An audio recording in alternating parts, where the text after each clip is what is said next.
Wow, that's a beautiful foot. Hello, lovelies. Grab a drink, get comfy.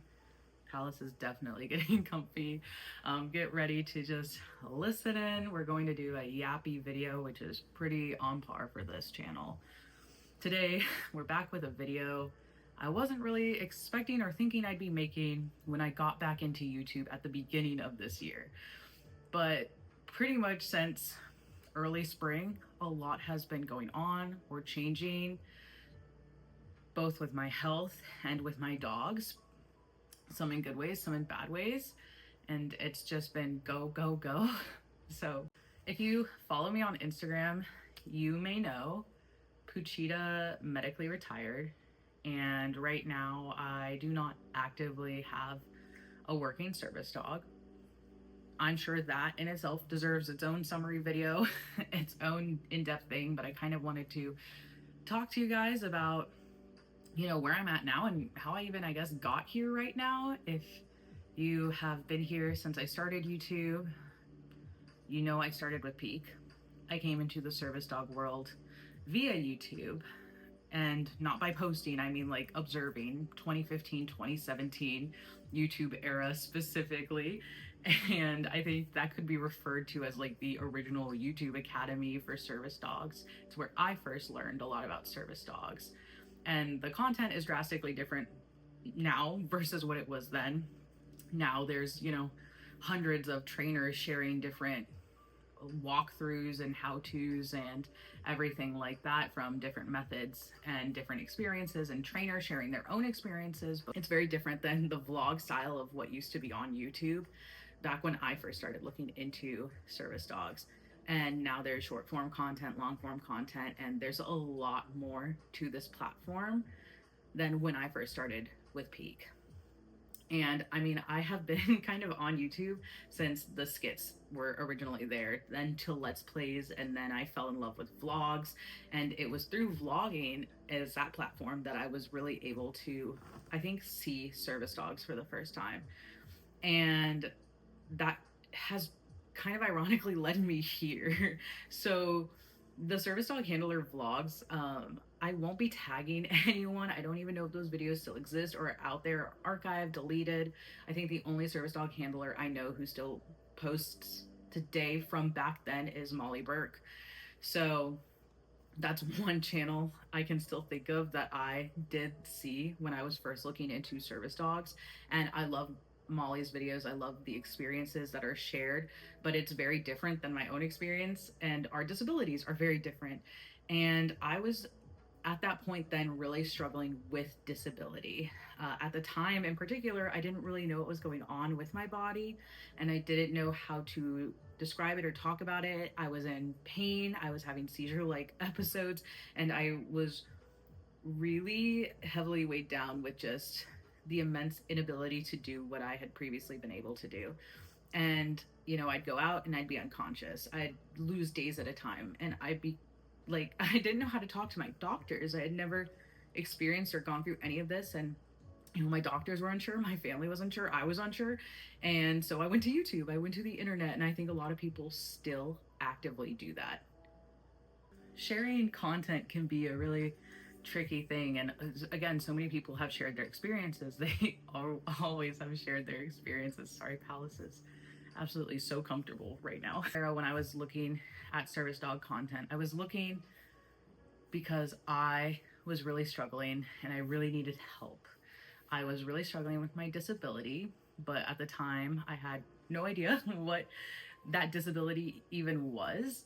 I knew I was just fighting my body every day. I was in constant pain. I was having seizure-like episodes, and I was really weighed down by the lack of ability to literally exist throughout my day. I stopped leaving my home. I stopped attending class. And, you know, I was terrified of going out and just waking up from being unconscious. But I started to dig for anyone that was having any kind of thing that related to what I was experiencing. And that is where I found the service dog vlogs, like the OG ones. And a lot of these videos had handlers who had a tachycardia condition or POTS or something similar in that realm. And it's it was adjacent to what I thought I might be dealing with at the time. And I was at a point where I could say, you know, I'm struggling and I don't know how to say it out loud, and no one knows how to help me. Maybe a dog can help. At that point in time, I didn't know much about service dogs at all. I knew, I think, a very surface layer of service dogs, which is a future video that we will be diving into. And, you know, the constant thought of, I was like, can a dog actually help? Is it allowed? Is this a thing for me to have a dog to help me? At this point, it wasn't really common or talked about in a lot of spaces I was in that really described the way a dog could help a person, including how to help multiple disabilities or help a person like me when I had no idea what was going on with my body. And most of the time, you know, my family said it was anxiety, and so, you know, a dog can't be for that. And, you know, there were a lot of videos that were like, if you have anxiety, don't get a service dog. But you know what, I knew something was wrong with my body, and I kept looking. And the closest thing I could really even think of was, I'm having a hard time getting any help I need. And I was at a point, you know, like I said, where I couldn't leave my house. I really wanted to finish school. I wanted to continue working. I wanted to do all the things that I had literally been able to do up until this point. And YouTube was the first, at the time, first place I could see videos of people saying, hey, I struggle with this, and my dog does this, and it mitigates my disability. And at that point in time, having anyone or even any dog in this situation that could help felt like something I could really use. And the videos I found at the time were, you know, comforting, and they showed me pieces of needs I didn't even know how to name yet. And I had no idea how to even describe that sensation of these needs that I needed help with, let alone I didn't even know how to ask for help. And I still struggle to this day to ask for help. At the time, I did not have a diagnosis yet. I had never struggled that immensely until that point. And YouTube, these handlers were talking about their struggles, not too in depth, but enough that I could like see bits of myself in them. And they were owner training their service dogs, and they were able to help themselves. And I didn't clock it fully at the time because I really thought, well, okay, how hard can this be? I had no idea what this world even was, and I didn't know how a service dog worked. And their videos weren't wrong that a service dog could work and could help. There were just, it was just incomplete stories to me. And that's fair. That's how vlogs work.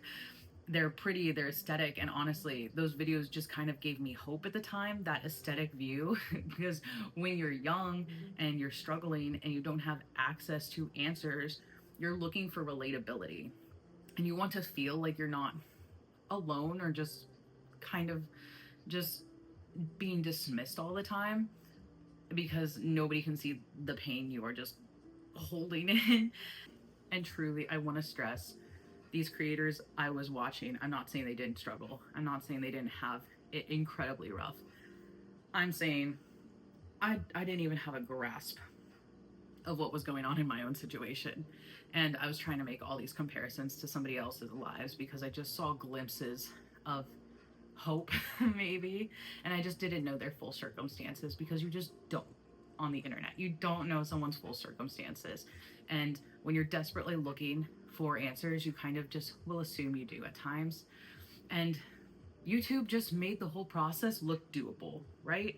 Hard, sure, but doable. You know, this very linear, you get the dog, you train the dog, you live the kind of life you wanted. And when it comes down to it, even though I'm able to break down why some of those videos are, you know, not great with that just structured outline, they were helpful at the time where I needed hope. And I guess it was the first time I felt seen and had any idea of how to start moving forward.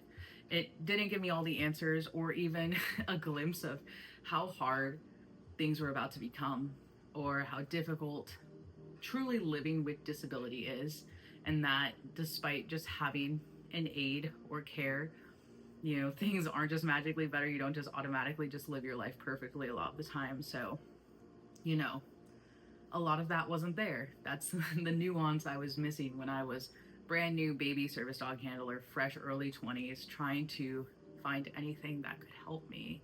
It was a time I really just needed to be seen or heard in any capacity, and these videos helped with that.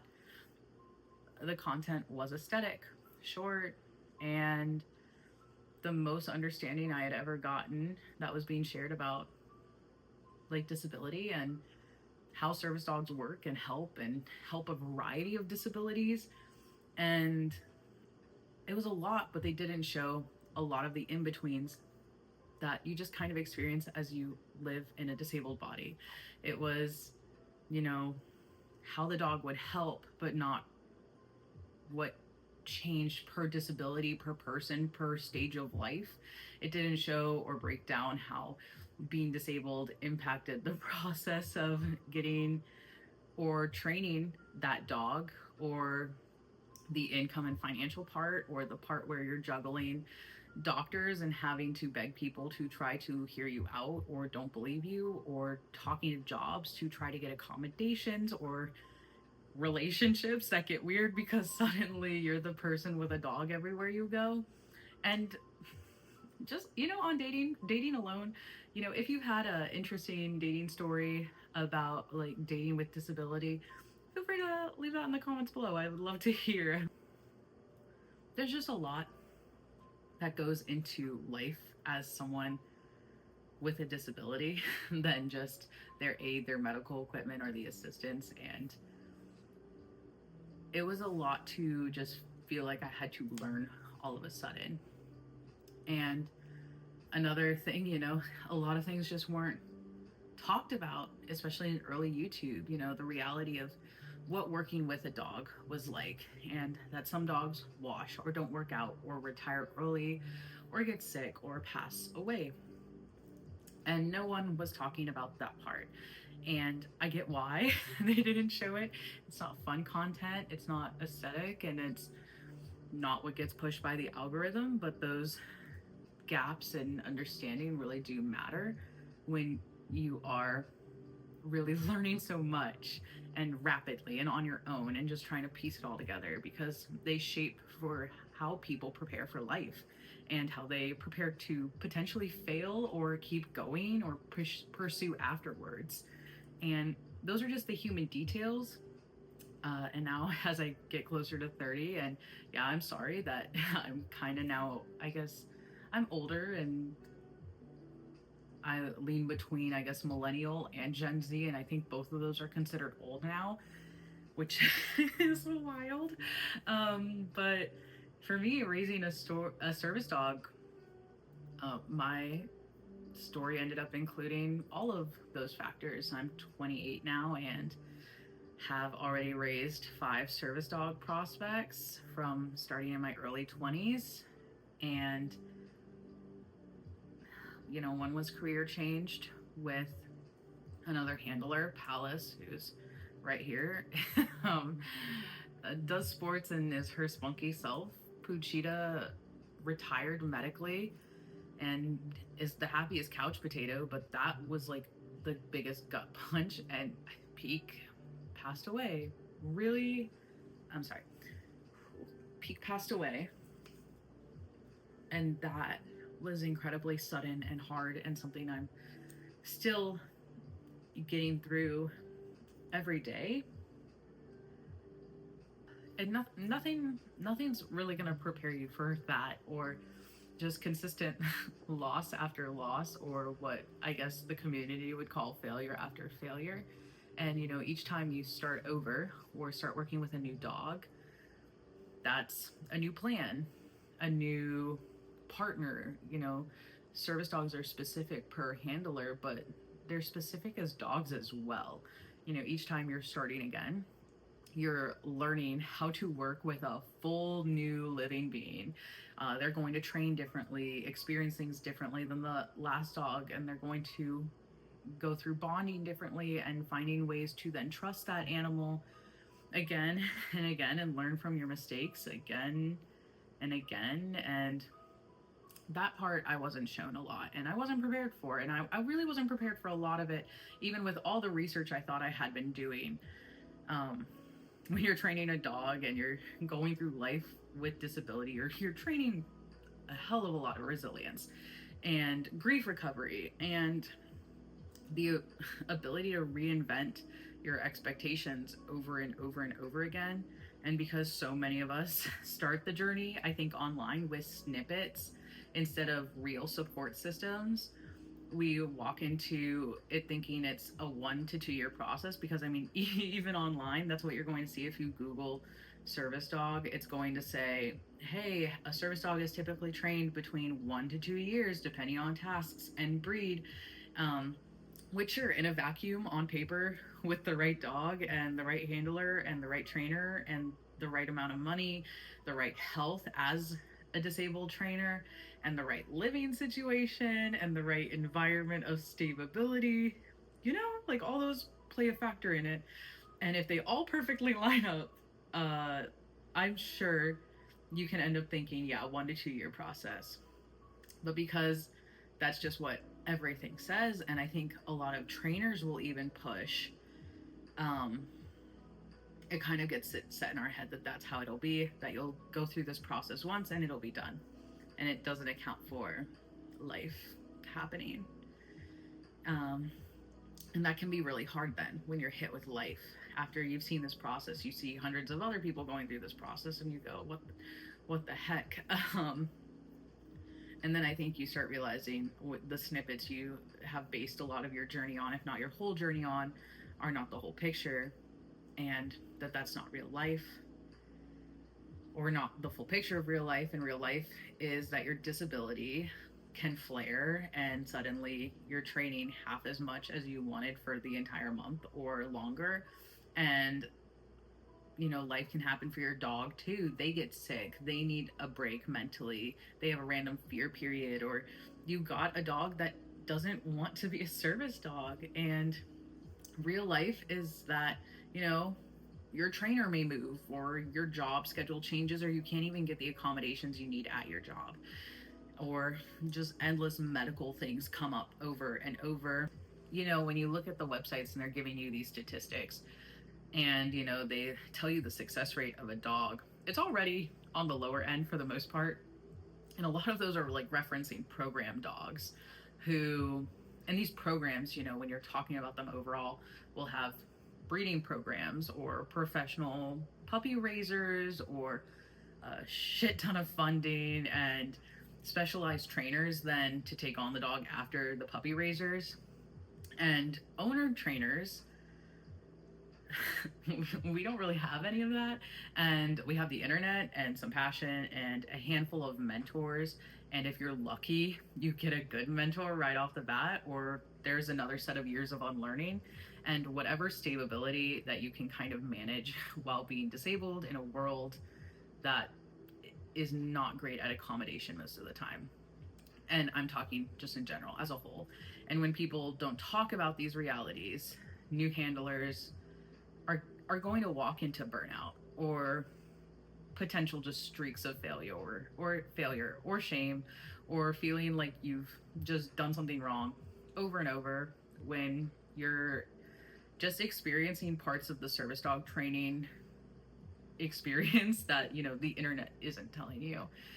And that's kind of why I wanted to make this video, because I have a new prospect. Her name is Pivot, and she turned a year old in January. And my goals for her are drastically different than when I had Peak, to when I had Palace, to when I had Puchita. And I guess that all won't make sense unless you understand what happened before Pivot and how I even got into this cycle of trial and error and growing up like through my 20s with a lot of learning curves and a lot of figuring things out and learning the hard way.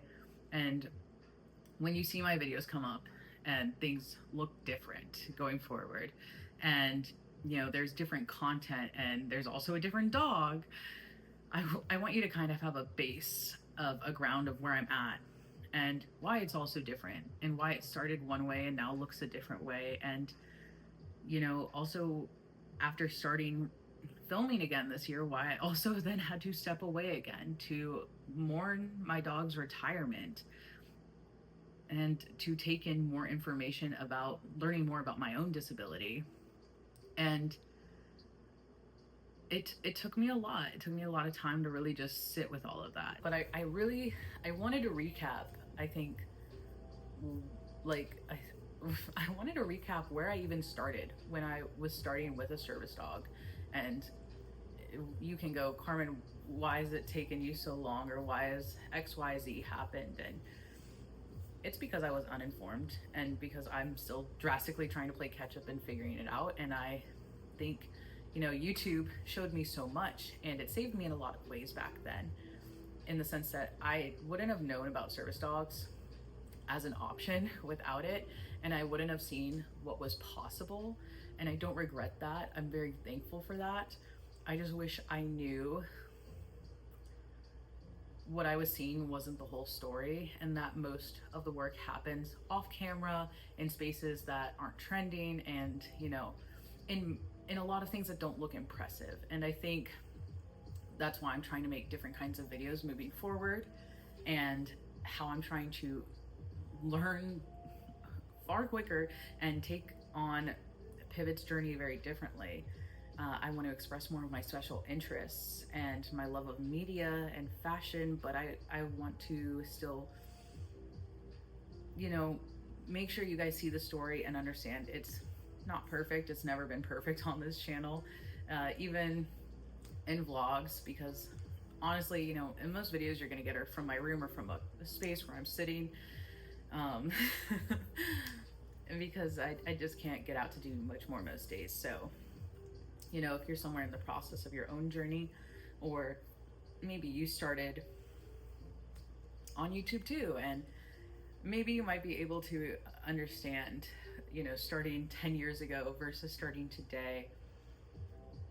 I'm not going to say there wasn't information, because I know information now is out there, was out there. I also know I was not looking in the best places or hard enough, or even knew what to start searching for. In the disability community, there's a common saying, and one that, again, I now know too, that we shouldn't really be promoting, and it's that, you know, disability is a minority group that you can kind of become a part of at any time.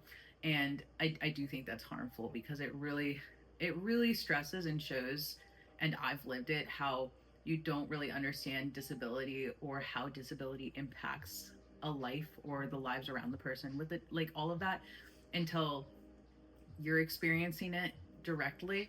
And I don't think that's how it should be. I don't think you should only care about disability when you're directly impacted. And I really did live in that bubble for a long time. And so when I did enter the space and I was struggling with my disability, I was really confused, and I was really unsure of where to start and where to go and what to do. And I grasped onto any and everything. And I'm not saying any of that was right or the correct choice, but it's what I did. And I think a lot of people start there, you know, especially now with short form content, where you see something, you see anything that you can relate to, and you're like, that's the closest thing to help I've gotten. And it really does change when you start really delving into resources and delving into the community and delving into a lot more outside of yourself, where you start picking up more and more and learning those nuanced lessons. And I think that's essential, but it can also, I understand the perspective of when it's hard, when you just kind of gotten thrown into it in what seems overnight. So that's my little yap of this session. I literally think I'm going to sit down and film another video right after this, a little bit more upbeat attitude, to introduce you guys a bit more to, I guess, what's to come. Yeah, introduce you guys to what is coming next, to Pivot, to plans. But I wanted to express this video too, to give you guys some kind of base ground of what's going on, what happened, some ish. I know I still have to do that video, that's its own thing, but where I'm at, how I even got here, how did we get here, and I guess what is next for the channel of Picky Notes, which feels wild. Anyway, thank you. Comment below when you figured out YouTube had a service dog community as well, or if you started on the Instagram community or the Clock app. That is one I do not partake in. So let me know your experiences or your introduction to service dogs at all through social media. I would love to hear your experiences or how you fell into all of this world as well. So let me know. I will see you guys in the next video. Bye, lovelies. Okay, but how cute. Oh my goodness. They're so sweet.